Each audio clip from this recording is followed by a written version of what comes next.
नमस्कार बच्चों, कैसे हैं आप। कक्षा 12वीं, विषय हिंदी। आज हम आरोह भाग का 7वां पाठ बाजार दर्शन के लेखक जैनेंद्र कुमार का परिचय पढ़ेंगे। इनके विषय में बताया गया है, इनके विषय में है इनका जन्म 1905 ईस्वी में उत्तर प्रदेश में हुआ। अलीगढ़ ज़िले में कोड़ियागंज नामक स्थान पर हुआ। आरंभिक शिक्षा हस्तिनापुर के जैन गुरुकुल में हुई।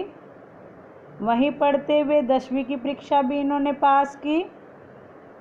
उसके बाद उच्च शिक्षा के लिए इन्होंने हिंदू विश्वविद्यालय में प्रवेश लिया, लेकिन गांधी जी के असहयोग आंदोलन से प्रेरित होकर इन्होंने बीच में ही शिक्षा छोड़ दी। गांधी जी का जीवन दर्शन इनके साहित्य में भी देखने को मिलता है। 1984 ईस्वी में इनकी साहित्य सेवा भावना के कारण इन्हें उत्तर प्रदेश हिंदी संस्थान ने भारत भारती सम्मान से भी सुशोभित किया। साहित्य अकादमी पुरस्कार भी इनको प्राप्त हुआ। पद्म भूषण की उपाधि से भी इनको अलंकृत किया गया। 1990 ईस्वी में इनकी मृत्यु हो गई। जैनेंद्र कुमार जी कथाकार और निबंधकार थे।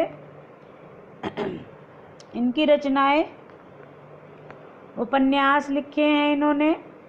परख, अनाथ, अनाम, स्वामी, सुनीता आदि इनके उपन्यास हैं।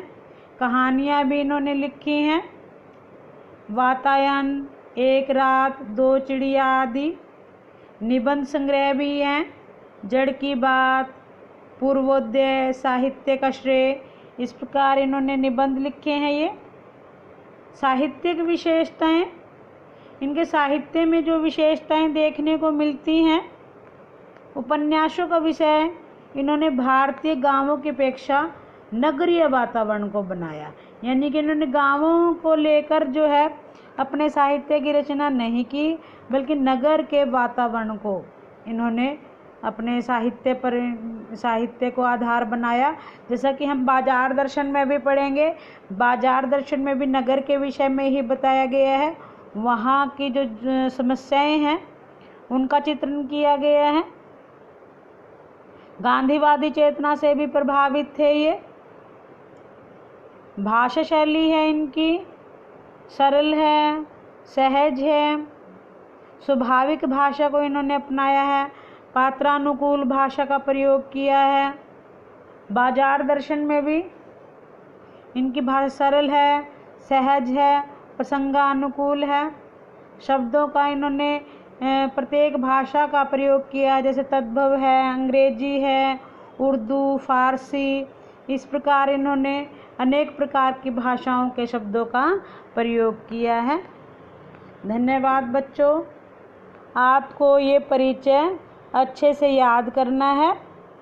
बाजार दर्शन पाठ की थोड़ा सा उसको पढ़ना है। कल मैं आपको बाजार दर्शन पाठ पढ़ाऊंगी। धन्यवाद बच्चों।